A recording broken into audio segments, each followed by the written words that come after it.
آج کی یہ ویڈیو آپ سب کے لیے موسٹ امپورٹنٹ ہے کیونکہ اس میں جو سوال آپ سے کیا جائے گا وہ سوال نہایت ایزی ہے اور اس کا جواب آپ سب کو معلوم ہے۔ لیکن اس کویشچن کو کرنے سے پہلے میرا ایک مزید سوال آپ سے یہ ہے کہ مجھے آپ جواب دیں، بتائیں مجھے آپ کہ آپ علم کیوں حاصل کرتے ہیں؟ مجھے بتائیں کہ اس علم کا کیا فائدہ جو آپ کو نفع نہ دے سکے، اس علم اور تعلیم کا کیا فائدہ کہ جو آپ کو کسی فیلڈ میں کامیاب نہ کر سکے۔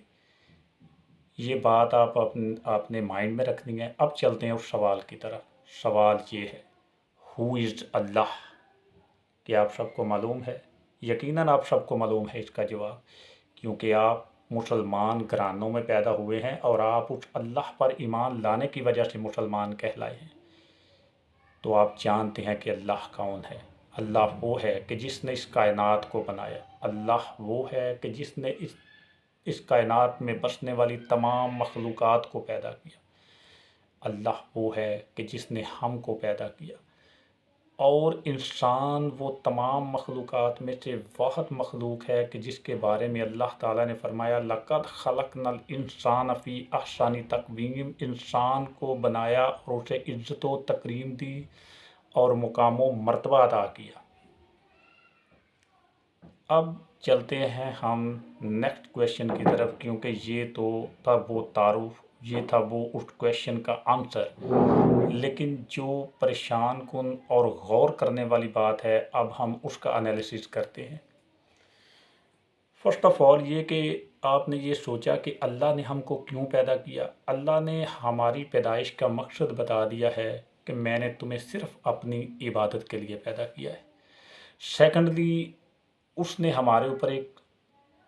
ہمیں ایک رسپانسبلٹی دی ہے کہ تم نے خود ہی نیکیوں کی طرف سبقت نہیں کرنی، صرف تم نے نیکی کا حکم بھی دینا ہے اور برائی سے منع بھی کرنا ہے۔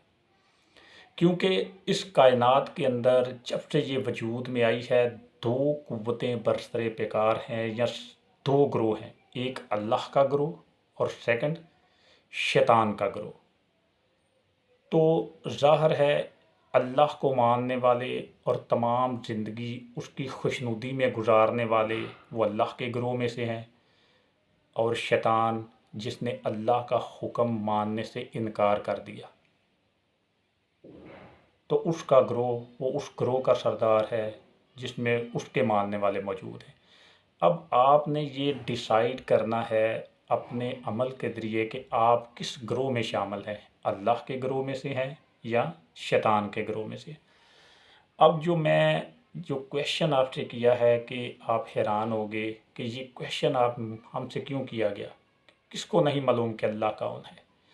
سب کو معلوم ہے۔ یہی تو پریشان کن بات ہے کہ ہم سب کو اللہ کا تعارف اچھی طرح ہے، لیکن ہمیں رسپانسبلٹی دی گئی ہے، جو اللہ تعالیٰ کی ریکوائرمنٹ ہے ہم سے، ہم اس کو بجا لانے میں اتنے ہی ناکام ہوئے ہیں۔ یہ ہے پریشان کن بات۔ اور سب سے پریشان کن بات یہ ہے کہ ہماری اللہ سے ملاقات لازمی ہونی ہے۔ جس طرح حضرت لقمان اپنے بیٹے کو کہتے ہیں، اے میرے بیٹے، یقیناً تم اللہ تعالیٰ سے ضرور ملاقات کرو گے اور اللہ تعالیٰ تمہارے اعمال کی بابت ضرور پوچھے گا۔ اب یہ ذرا اپنے مائنڈ میں تھوڑا سا سوچیں اور یہ حقیقت آشکار ہو جائے گی آپ کو۔ صرف غور و فکر کرنے والی بات ہے کہ ہم اللہ کا تعارف تو اچھی طرح ہے، لیکن جب اللہ قیامت والے دن ہمیں اپنے سامنے کھڑا کرے گا تو ہمارے اعمال کی بابت ہم سے سوال کرے گا، تو ہم اس وقت کیا جواب دے پائیں گے؟ اس وقت ہم یہ تو انکار نہیں کر سکتے کہ اللہ ہمیں علم ہی نہیں تھا، جبکہ آپ تو ایمان لائے ہیں اللہ کے اوپر۔ اور سیکنڈلی، اللہ تعالیٰ یہ فرمائے گا اس بندے سے کہ تمہاری پیدائش سے لے کر جب تک تم نے یہ زندگی گزاری، اس موت تک تمہیں میرے بارے میں یہ اچھی طرح علم تھا کہ اس کائنات کا واحد خالق میں ہوں، تمام تر قوتوں کا مالک میں ہوں، اور مرنے کے بعد تم نے میرے سامنے پیش ہونا ہے، اور جو اعمال تم کر کے آئے ہو اس کے جواب دہ ہو تم۔ یہ تمام باتیں ایک کتاب کے ذریعے اپنے پیغمبر کے ذریعے تم پر پہنچا دی گئی تھی، پھر تم نے اتنی غفلت کیوں برتی اپنے اعمال سے؟ سیکنڈلی، وہ جو عبادت گزار ہیں ان کی عبادتوں میں اتنی بے یقینی کیوں ہے؟ آپ اپنی لائف میں اس کے اوپر یقین کریں نہ کریں، لیکن آفٹر ڈیتھ یہ حقیقت آشکار ہوگی اور سب کو یقین کرنا پڑے گا۔ اس لیے خدا را ایکسیپٹ کرنے والے بنیں، ریجیکٹ کرنے والے نہ بنیں۔ اور ایٹ لاسٹ میں یہ ایک بات بتاؤں، if you want to succeed in the day of judgment, تو کوشش کریں اپنے نفس کو اللہ رب العالمین کی محبت میں مبتلا کرنے کی، یہی ہم سب کی کامیابی ہے۔